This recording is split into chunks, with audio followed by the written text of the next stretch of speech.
Hey class, we're starting Unit 2 and we're going to be covering three types of learning in this unit: classical conditioning, operant conditioning, and observational learning. And we start with classical conditioning, which is a lot of terminology, and for a lot of students I think it can be kind of confusing, especially if you focus on trying to memorize all the terms and definitions. So hopefully you had a chance to read about classical conditioning in your textbook. And also posted a video in Unit 2 materials that kind of summarizes Pavlov's work and how he discovered classical conditioning. So what I want to do though is focus on examples of classical conditioning, because I think classical conditioning is a lot easier to understand if you understand how it applies in our everyday lives. And to me it seems that over the years of teaching, that when I go through a lot of examples and map out the process of classical conditioning and how it works, it's like students definitely get a really good solid understanding of that. So that's what we're going to be doing now. We're going to be going through some examples. If you haven't read or watched the video about Pavlov, I encourage you to do that first so you have a little foundational knowledge, and then watch the rest of this, and I'm going to go through a bunch of different examples and we're going to map them out, and I'm going to infuse the terminology of classical conditioning in those examples, and so that it all kind of meshes together, and I think you'll find that pretty beneficial. Okay, so we're going to start with an example from the video, or the classic story of Pavlov and how he discovered classical conditioning, and we'll map that out, and then we're going to talk about a bunch of other ways that classical conditioning can happen in everyday life. So as Pavlov is working with these dogs and studying salivation responses because of his research on digestion, he kind of stumbles across classical conditioning. And in classical conditioning, there's always a neutral stimulus that doesn't really cause any particular response. So in the video, you might have watched about Pavlov's dogs, or various stories about Pavlov and how he discovered it. There's some kind of a neutral stimulus, either like the sound of a bell or a metronome or something. In the video, actually use the example of a metronome. So when Pavlov first started the metronome, the dog didn't have any particular response to the metronome. So it was a neutral stimulus. During conditioning, we pair the neutral stimulus with a stimulus that does naturally cause a response. And in this case, it was dog food, or some kind of food, that caused the dog to salivate. Okay. So the unconditioned stimulus is an unlearned stimulus. That means it just naturally causes an involuntary or automatic response. For example, you don't have to learn anything about lemons in order to experience salivation. If you put a lemon on your tongue, you will salivate. Even with your first experience with lemons, there's no learning required. So that's what we're talking about here. This unconditioned stimulus just automatically or involuntarily causes an involuntary response, like salivation. The metronome is just paired with the food, meaning it occurs or is presented right before the food arrives. So remember, at this point, during the first trial, for example, the metronome is still a neutral stimulus. It doesn't have any impact on the dog. However, if you repeat this pairing over and over and over again, turn on the metronome, present the dog with food, which causes the dog to salivate, turn on the metronome later, present the dog with food again, which causes the dog to salivate. You keep repeating that. Eventually, the dog begins to learn that the metronome predicts the food. And that's where learning occurs with classical conditioning. We learn an association between the neutral stimulus and the unconditioned stimulus. They become paired in our mind, and that's what classical conditioning is. It's a learned association between two stimuli. So after you've paired these two things together several times, and the dog has learned that association, then we're down here. After learning has occurred, or after conditioning, simply starting the metronome will now cause the dog to salivate. Now this salivation here is still an involuntary automatic type response. The dog does not control his salivation. And that's what's interesting about classical conditioning, is that you have a stimulus like the metronome, which normally wouldn't make a dog salivate, but in fact it will if it's been paired with something like food, an unconditioned stimulus, which naturally does cause the dog to salivate. So down here, after conditioning, our terminology has changed a little bit. The metronome is no longer a neutral stimulus, as it once was. The metronome is now called a conditioned stimulus because now it is learned. Salivation originally was an unlearned or unconditioned response. After conditioning, it's a learned response or a conditioned response. Okay. So it is kind of interesting though when you think about mapping these out, like maybe taking a quiz at some point or exam questions at some point, and I'll present you with a scenario and you'll have to identify maybe the unconditioned stimulus, the neutral stimulus, and all that stuff. It's important to remember when you're working those problems that generally there's only one involuntary or automatic response being made. So if you can identify that, that tells you what your unconditioned response is. And then you know that's going to be the same thing as the conditioned response. Right? Also, the neutral stimulus will always end up being the conditioned stimulus. Always. So you really just have three things to identify in classical conditioning. One thing, like the metronome, that normally wouldn't cause a response, but later does. And then whatever the response is, the involuntary response, there's usually only one of those in any given scenario I would give you. So picking that out. The unconditioned stimulus, remember that's the thing that originally caused this response. No learning is required. Just a natural consequence of this stimulus is that it would produce this involuntary response. Okay, we're going to do some more examples now here in a bit. Okay, so there are lots of different types of conditioned responses that can occur in classical conditioning. What we've just looked at is the physiological response. But remember, all these responses are involuntary. They're automatic, so you don't really have any control over them. But we saw the dog salivating to the sound of a metronome.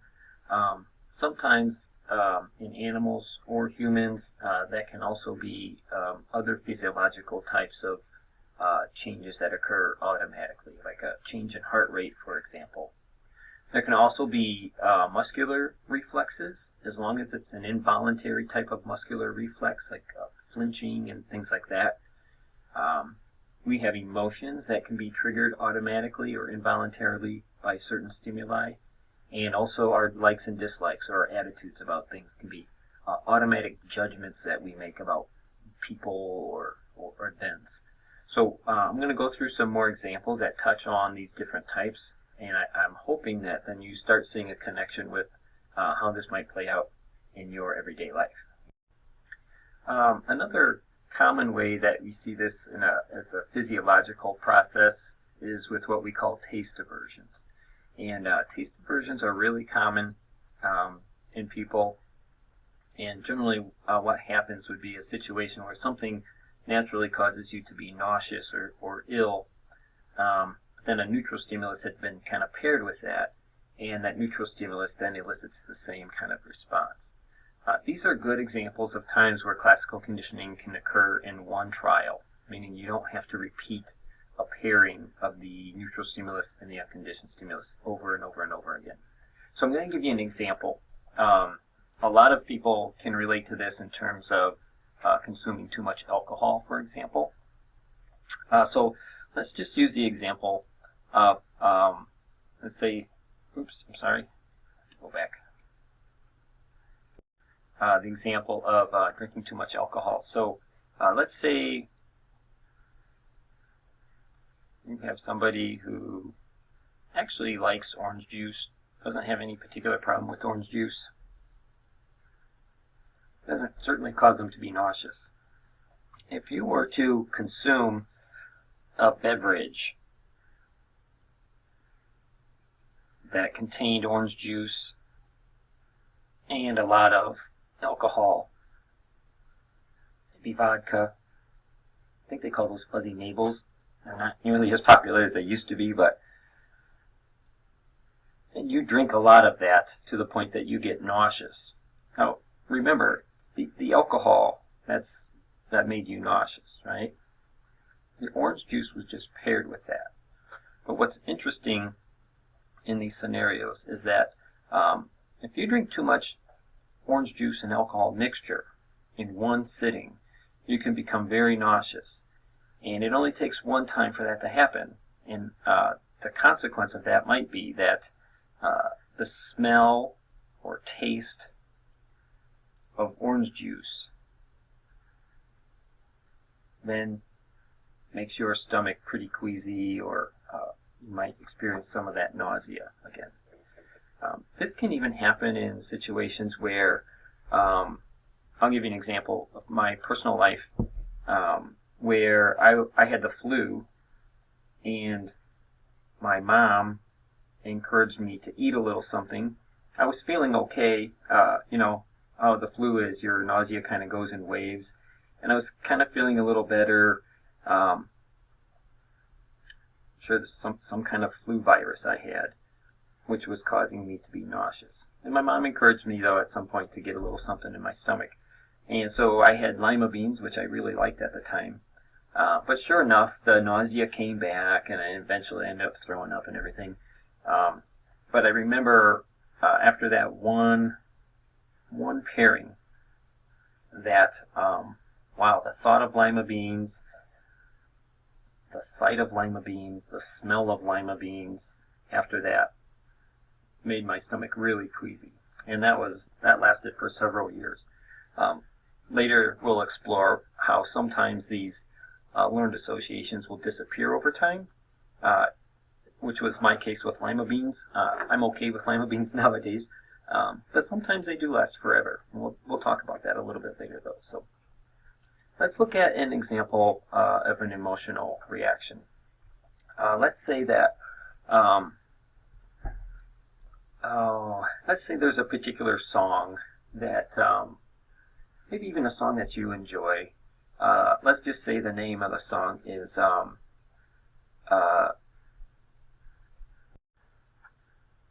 let's say Shape of You. That's a popular song right now by Ed Sheeran. Okay, that's the name of the song, Shape of You. And you might even actually like that song, but that's not even important right now. I'm just going to point out how this might work. Let's say that you're listening to this song on the radio with your girlfriend or boyfriend, and they break up with you, which of course makes you very sad, assuming you like this person. Otherwise, what are you doing with them?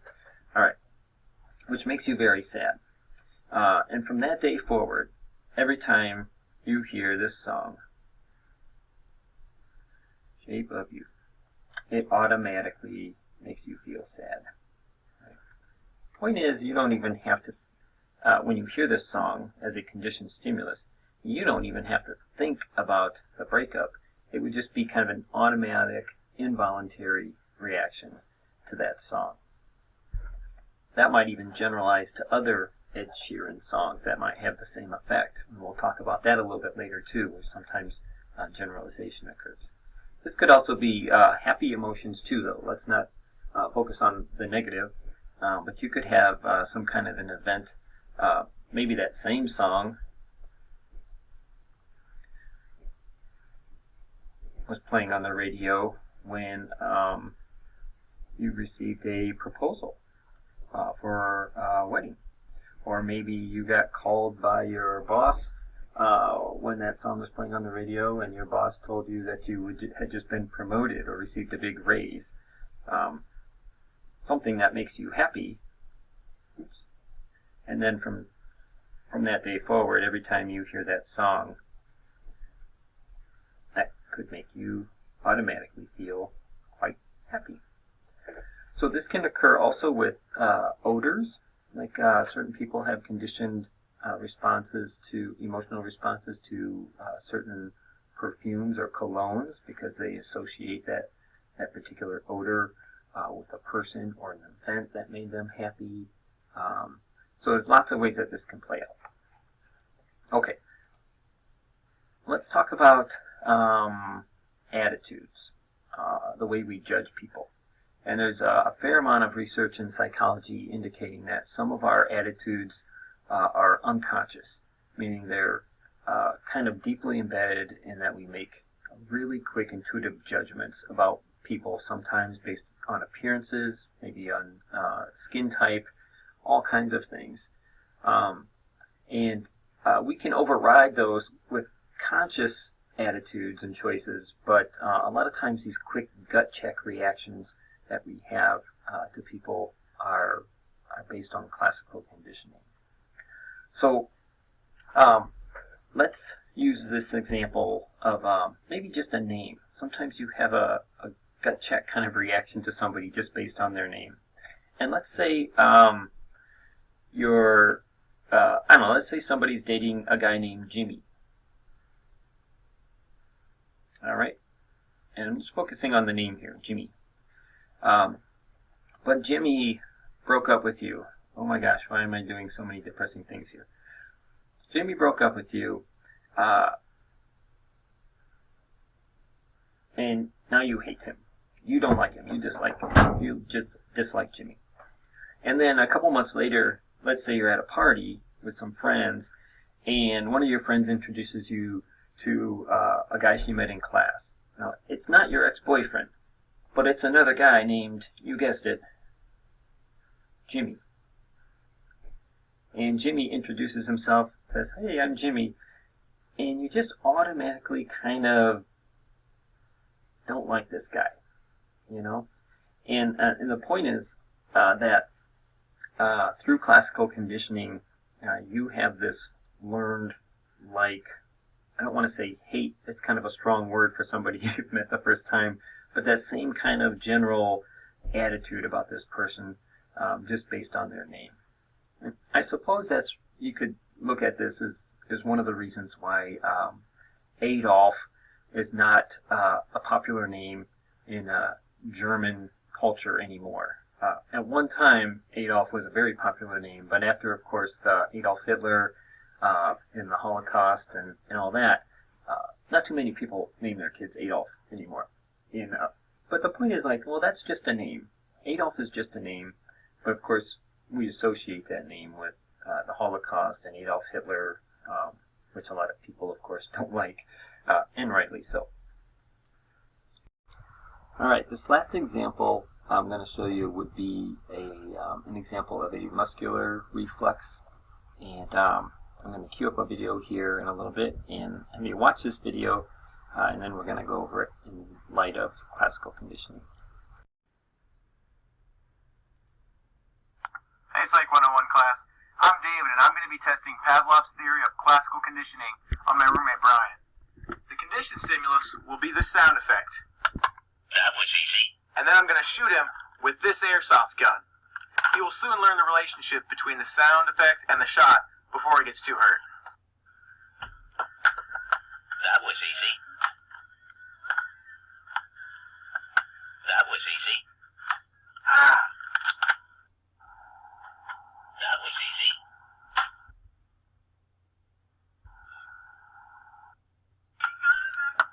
That was easy.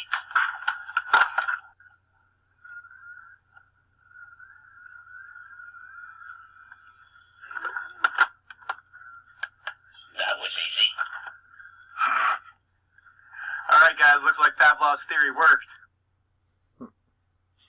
All right. Well, that really was a nasty roommate, if I must say so myself.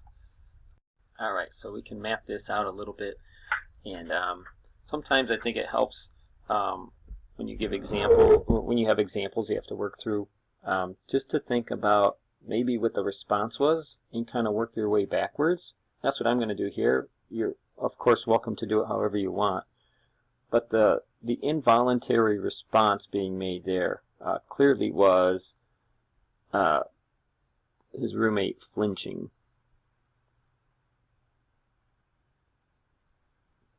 And then you can ask yourself, well, what normally would cause him to flinch? What happened in the video that naturally would cause that? I would say being shot,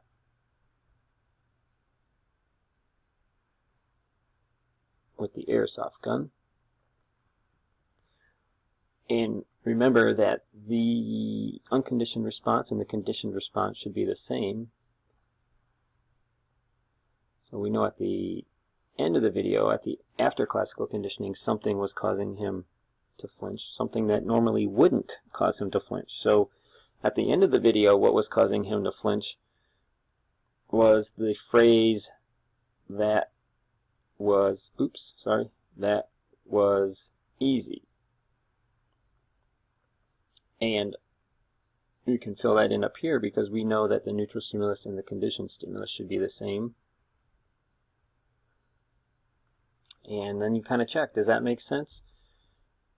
The first time he played that was easy, his roommate just kind of turned and looked, but it certainly didn't flinch. It didn't have any particular response.